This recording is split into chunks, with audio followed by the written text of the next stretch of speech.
À la une de cette session d'information, la ville-province Kinshasa et celle de Lubumbashi ont vibré le jeudi 9 juillet 2020 au rythme des marches anti-Malonda organisées par les militants et sympathisants de l'UDPS.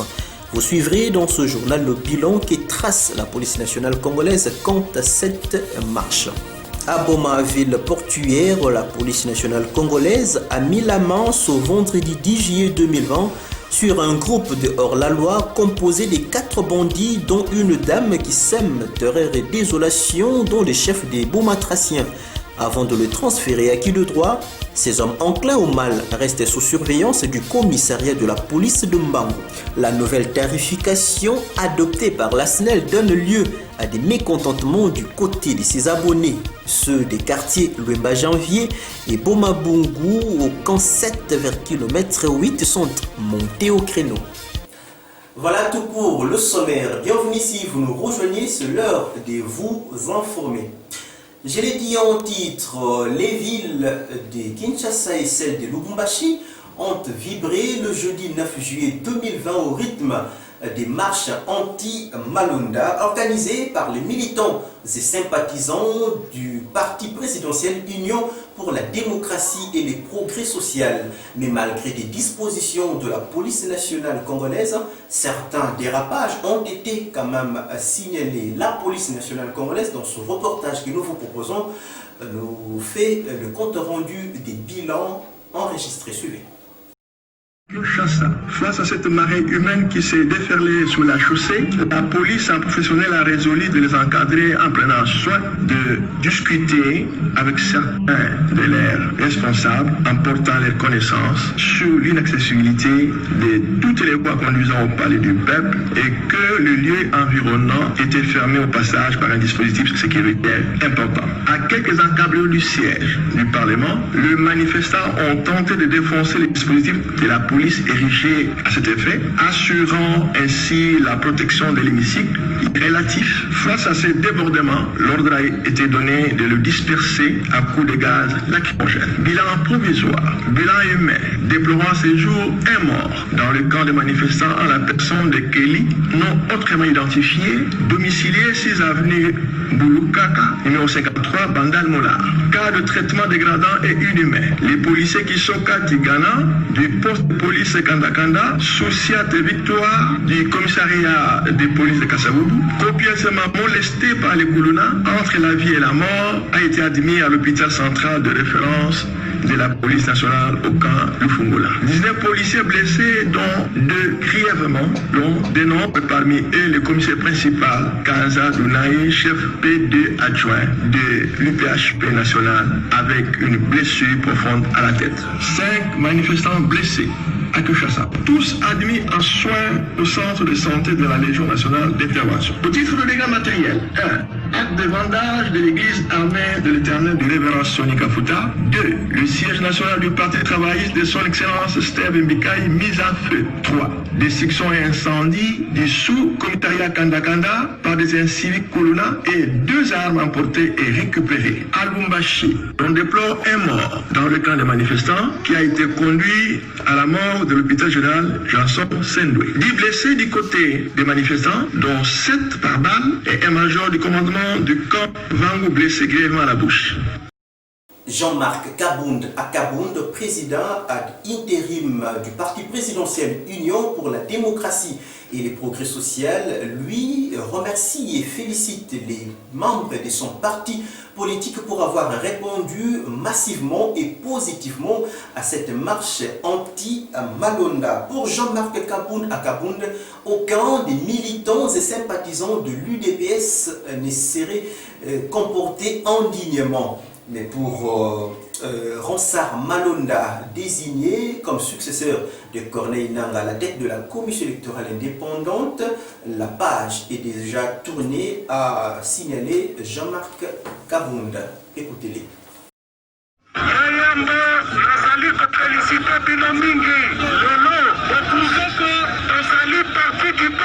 Je vous félicite beaucoup. Vous avez prouvé que nous sommes le parti du peuple. Rien ne va nous effrayer. Souvenez-vous, c'était ici, un certain 12 novembre de l'année passée. Encore premier vice-président de l'Assemblée nationale. Je vous avais dit qu'à chaque fois que nos amis de la coalition iront à l'encontre de notre ligne de conduite, nous serons dans la rue pour leur demander de revenir sur le droit chemin. Notre marche est pacifique. Nous n'avons rien cassé ni volé. Mais on me donne un bilan de révolte. Je vais convoquer une réunion extraordinaire dès ce matin pour évaluer la marche et ensuite nous vous donnerons notre position. Et concernant Ronsard Malonda, la page est déjà tournée. Oublions-les.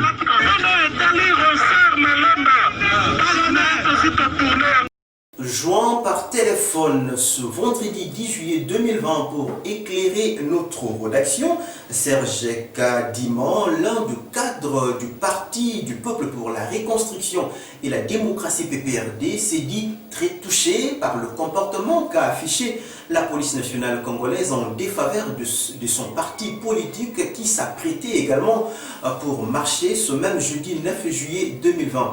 Il a aussi dénoncé certains comportements affichés par le militant et sympathisants de l'UDPS lors de cette marche du jeudi dénommée anti-Ronsard Malonda. Suivons-le.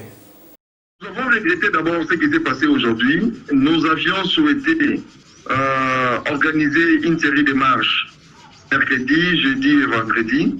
Et le tête de ville nous a fait croire que, étant donné que la République démocratique du Congo est en train d'observer l'état d'urgence qui avait été décrété par le président de la République, ce n'était pas possible que ces marches soient organisées.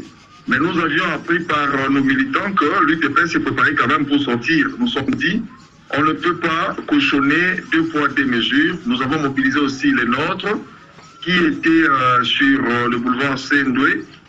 Et malheureusement, nous avons constaté que la police n'a pas été républicaine aujourd'hui. Les démarches ont été interdites, mais nous avons constaté que les autorités de la police sont venues étouffer la marche et la manifestation qui était prévue par le PPRD, mon parti. Mais également, nous regrettons le mort que nos compatriotes ont connu du côté de l'UDPS. Vous savez quand même que c'est pour la toute première fois qu'un parti politique qui est au pouvoir, avec un président de la République, le ministre de l'Intérieur qui est de l'UDPS, que ces partis-là aillent dans la rue, au point même occasionner des morts. Nous avons enregistré 3 morts et nous exigeons que des enquêtes sérieuses soient diligentées pour que les auteurs de ces marches, ceux-là qui ont défié les autorités du pays, soient entendus et condamnés et qu'ils puissent subir la rigueur de la loi. Nous risquons d'attaques ciblées de nos compatriotes de l'UDPS qui ont saccagé, brûlé notre siège de 6e rue. Il n'y a pas eu une telle information.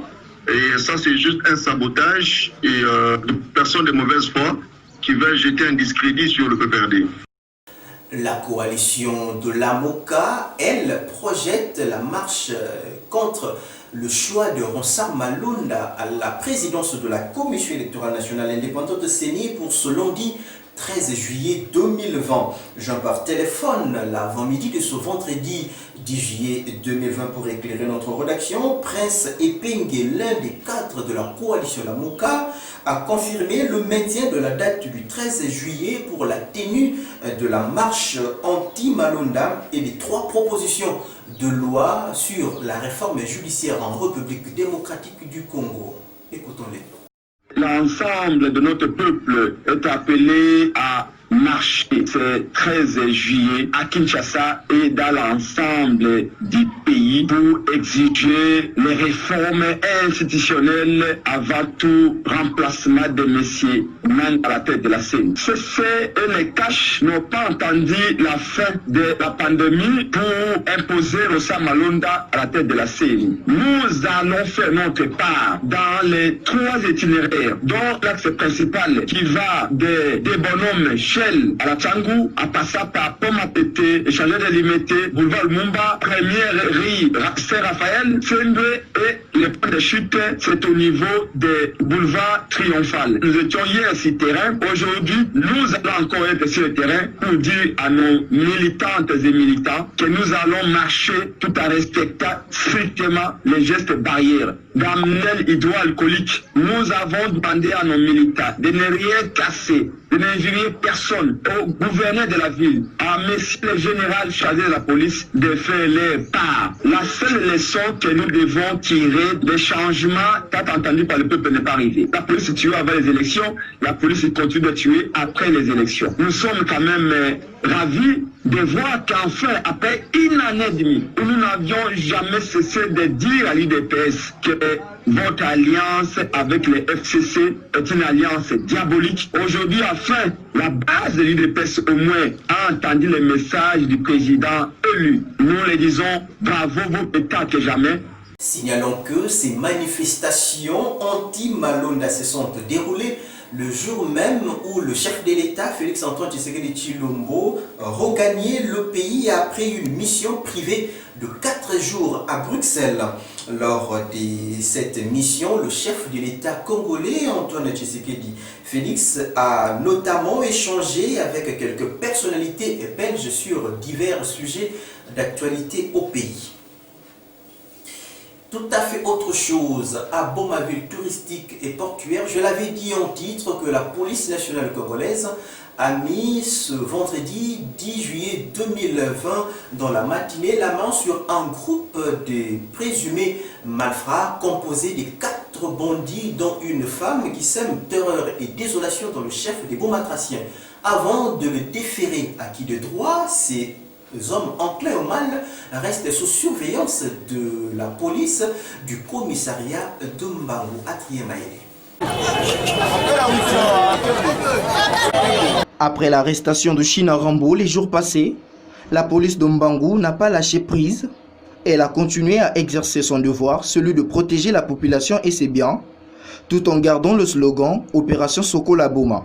L'avant-midi de ce vendredi 10 juillet 2020, 4 malfrats de plus ont été prises en flagrance et acheminées au commissariat de Mbangu. Le groupe des bandits était composé de 4 personnes, dont une femme. La bravoure de la PNC a pour la 1e fois été à l'action. Ces jeunes qui trouvent bon de s'aimer la terreur dans le chef de la population bomatracienne seraient peut-être classés dans les oubliettes si et seulement si, là où sont déférés ces hors-la-loi après leur arrestation, la justice sera impartiale. Premièrement, nous disons merci vraiment pour le travail que le commandant Papi et puis son équipe est en train de le faire. Comme il vient de vous le dire, nous voulons l'opération Sokola Boma. Nous ne voulons plus les Koulouna. C'est pourquoi nous demandons à Madame le maire et puis à Monsieur le procureur, puisque les gens ici nous déifient, nous disent que Adabo Kanyinga, si je pars là-bas, je vais sortir. Nous disons qu'ils nous aident quand même. Vous ne savez pas quelle technique les policiers et puis les jeunes sont en train de faire pour arrêter ces récidivistes. Nous faisons le tout, mais ce que nous remarquons sur le terrain, lorsqu'on va les arrêter, arriver à un moment, on les libère. C'est pourquoi nous vous demandons, les autorités, de nous aider. Si vous ne voulez pas nous aider, si nous trouvons ces gens en cours de route, on va utiliser la justice privée, nous allons commencer à les tuer puisque vous ne voulez pas nous aider. Ouf de soulagement pour la population qui pendant les mois était restée sous la menace de ces hommes enclins au mal. Pour mettre fin au phénomène Koulouna, la police demande de travailler en synergie avec la population. Opération Sokola Boma,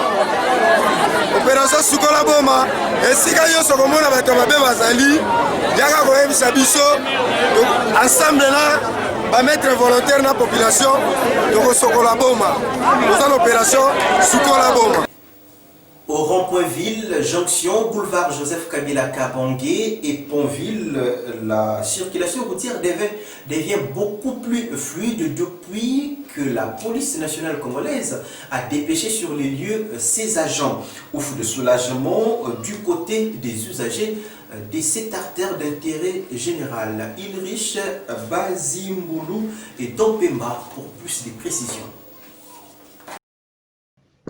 La circulation des engins de transport dans la ville de Boma se régule du jour les jours pour renforcer la sécurité des personnes et véhicules dans les artères principales. Nous sommes ici au rond-point ville, précisément à la jonction du boulevard Joseph Kabila, route commune ville et Vert-Vert, où régnait jadis un désarroi périlé quant à la circulation des véhicules, motos et personnes, suite à l'absence des agents de la police des circulations routières, PSR en sigle.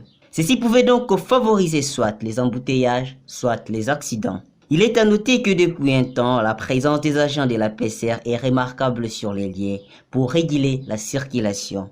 Une initiative louable et qui ne laisse pas muer les chauffeurs. bazala kolanda loboko na biso soki biso tokangizela moto atelema mpo esika oyo eza ntina baaccident soki biso tozali awa te baaccident ekozala ebele bamajorité ebele ekozalaka bana wewa mpo nde bazoyoka te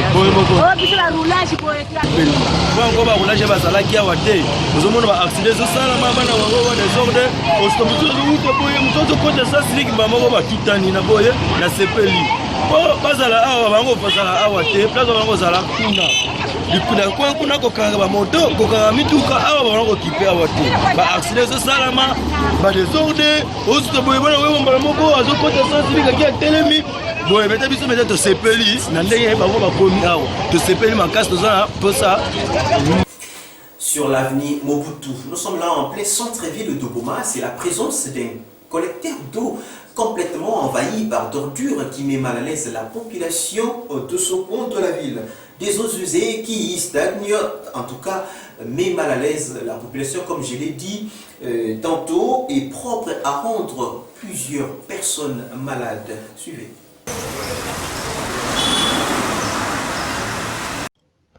Construit sur l'avenue Mobutu au centre-ville de Boma, ce caniveau facilitant l'écoulement des eaux usées ne parvient quasiment plus à exercer bonnement sa tâche. Voir son intérieur, il est envahi de déchets, empêchant ainsi la circulation des eaux usées. Ces dernières stagnent, facilitant la reproduction des moustiques vecteurs de la malaria et dégageant des odeurs nocives. La population de cette contrée, qui les nuits comme les jours sont censés respirer que de l'air pollué, déplore ce comportement maussade, celui de jeter ici et là des ordures qui commencent à prendre de l'ampleur dans une catégorie des Bomatraciens. Oui, awa toza na avenue Mobutu, précisément na couloir Pouela. Pouela oya ville, mais na yebi sur salité oyo mointi. Comment vous avez idée au sala usine mais ozo réserver tenenga au sala entretien le ozo pesa mbongo. Faut bon sang quand même. Les autres côtés sont bons, les autres côtés sont malades. Ils ont propreté. Nous sommes vraiment un souci à aider. Les gens qui ont une bonne santé, le roi Yozo mi battu là. Il y a un entretien, il y a salité aux autres manazines, il y a tala yomo, tala mai. Odeur ils ont un couloir pour la awa so et donc ça ne va pas. L'assainissement de ce collecteur redonnerait le sourire aux résidents de l'avenue Mobutu et les épargnerait à d'éventuelles maladies. Je l'avais également signalé dans le sommaire qu'après 2 mois de la gratuité offerte par le chef de l'État, Félix-Antoine Tshisekedi Tshilombo, sur la consommation de l'eau, de la régie des eaux et du courant électrique de la SNEL afin d'accompagner la période de la crise sanitaire due à la pandémie à coronavirus, la nouvelle tarification adoptée par la Société nationale d'électricité SNEL donne lieu à des mécontentements du côté de ses abonnés. Ceux des quartiers Louemba Janvier et de Concept dans le secteur de Bomabongo vers kilomètre 8 sont montés au créneau l'avant-midi de ce vendredi 10 juillet 2020. Okay. Voilà ya betume lemba. Sineli mambo bena kusala betina kusepela na yao ve. President metu ba demo beto bikafuta ba facture ya courant. Siko beno bengu sabikila batu ba facture donc ba prix be mantia montese donc na demo ya ba pesaka donc bengu pesa ya batu ba facture en kaka ça beno récupérer ba demo beno trop c'est trop betume baye. Tome baye kufuta. Tobaye. Kala facture mo sina opisa sansiwe Tobaye. Kala ba facture nyonso. Ya mo tolo ba facture nyonso. Yo se ke mo pour la bureau, sinel ya so ba facture. Tobaye na biso. Ezalaka boete. Président a pesa biso 2 mois ya ofele. Mais sikoyo tozo comprendre te lelo ba facture komi fois2 alors bambongo eza te baactivité eza te nyonso ezomarché te alors na ndenge bien charge na bino yango. En tout cas, ba facture ya ibwala ya Betimelemba. Tumevonga. Wako tuidi ku kilometre 8 zone de Bomabungu. Tumevonga bila bwabu president de Flibliki. Ukamba ti 2 mois. Kufutila kurave. Watu mkwazimbu kila si facture zekakuiza multiplier. Bwabu betu bavevi luzingu musitu tuyika zingila. Badi babakala basile mwasali. Muzinzo badi. Zazimbongo kwetu bakile. Kwetu bakila zazimbongo. Bila limiere yifuatita munyi mutini sabami. Tumevonga. Bana kanzala. Faktiri neni yoyi. Kwetu abaki zimbongwe. Mama ntuba president ule mulanda kana kweni mavotu lusi nlanda kana. Multiplier par 2 milliards puis la betike futa kana ba facture amekuwa multiplier par. Yauna betike tuba ba facture betike futa ave. Betike futu sila beno ya moye kufuta ekele fe betike futa beno changer monter la betike futa kana monter kaka betike futa ave betike futu sila beno ba facture. Parlons santé avec le dossier coronavirus en République démocratique du Congo. Le pays a enregistré 3513 personnes guéries sur le 7846 cas confirmés, a indiqué en tout cas le bulletin quotidien épidémiologique de ce jeudi 9 juillet 2020, publié par le secrétariat multisectoriel de la lutte contre cette pandémie en RDC. Mami Massiala. D'après les bulletins publiés jeudi 9 juillet du secrétariat multisectoriel de la lutte contre le coronavirus en République démocratique du Congo, depuis le début de l'épidémie déclarée le 10 mars 2020, le cumul des cas est de 7846, dont 7845 cas confirmés et un cas probable. Au total, il y a eu 189 décès, 188 cas confirmés et un cas probable et 3513 personnes guéries. Par ailleurs, la seule journée de mercredi 8 juillet, 375 cas suspects détectés après investigation, 109 nouveaux cas confirmés, dont 66 à Kinshasa, 12 au Congo central, 12 au sud Kivu, 10 au nord Kivu, 6 à Lualaba et 3 dans les Hauts-Touélé. 1217 échantillons testés, 5 nouveaux décès des cas confirmés, 21 nouvelles personnes sorties guéries, dont les centres de traitement Covid, CETECO. Le nombre d'échantillons testés a dépassé le cap des 1000. 6e jour de perturbation des activités de la riposte à Kinshasa. Les 14 provinces touchées, Sud Kivu est passé à la 3e position et Haut-Touélé à la 7e. Kinshasa avec 6697 cas, Congo central 349 cas, Sud Kivu 266 cas, Okatanga 260, Nord Kivu 174 cas, Lualaba 56, Haut-Touélé 16, Chopo 13, Kwilu 4, Ituri 3, Sud Ubangi 3, Équateur 2, Olomami et Kwango 1 cas chacune.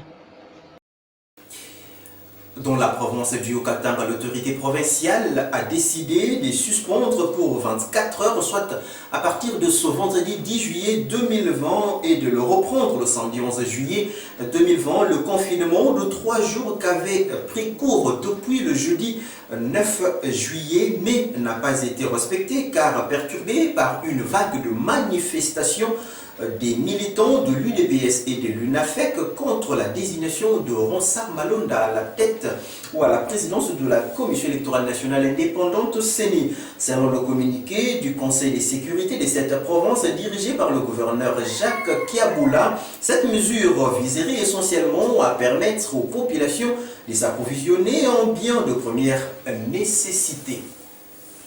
Madame, Messieurs, c'est par cette information de la ville de Lubumbashi, dans la province du Haut-Katanga, que nous refermons cette session vespérale du journal télévisé. Mais place à présent, on rappelle des principaux titres pour tous ceux-là qui nous ont pris, en tout cas, en cours de diffusion. Les villes de Kinshasa et celles de Lubumbashi ont vibré le jeudi 9 juillet 2020 au rythme des marches anti-Malonda organisées par les militants et sympathisants de l'UDPS. Mais malgré les dispositifs de la police nationale congolaise, des dérapages ont été quand même signalés. Vous avez suivi dans ce journal le bilan qu'a tracé la police nationale congolaise. Dans ce journal, messieurs, dames, il était aussi question de parler de la police nationale congolaise ville de Goma qui a mis la main ce vendredi 10 juillet 2020 sur un groupe de hors-la-loi composé de 4 bandits, dont une dame qui sème terreur et d'isolation, dont le chef des Gomatraciens. Avant de les déférer à qui de droit, ces hommes enclins au mal restent sous surveillance du commissariat de la police de Mbango. Toujours dans cette session d'information, il était aussi question de parler de la nouvelle tarification qu'a adoptée la Société nationale d'électricité, signalée en sigle, après 2 mois de la gratuité offerte par le chef de l'État. En tout cas, afin de bien accompagner la période de la crise sanitaire due au coronavirus. Cette nouvelle tarification, parce que c'est d'elle qu'il s'agit, donne lieu à des mécontentements du côté des abonnés de cette entreprise nationale. Ceux de quartier Mba Janvier et du concept dans le secteur de Goma-Bongo vers kilomètre 8 étaient montés au créneau l'avant-midi de ce vendredi 10 juillet 2020. Coronavirus en République démocratique du Congo, 3513 personnes guéries sur le 7846 cas confirmés, a indiqué le bulletin épidémiologique publié le jeudi 9 juillet 2020, en tout cas par le secrétariat multisectoriel de la lutte contre cette pandémie. Tout est bien, qui finit bien, messieurs et dames. C'est par cette note, donc le rappel des principales articulations, que nous bouclons complètement cette édition vespérale du journal télévisé. Merci d'avoir été de nôtres. Je vous retrouve très prochainement avec le même plaisir. Bon début du week-end à toutes et à tous. Au revoir.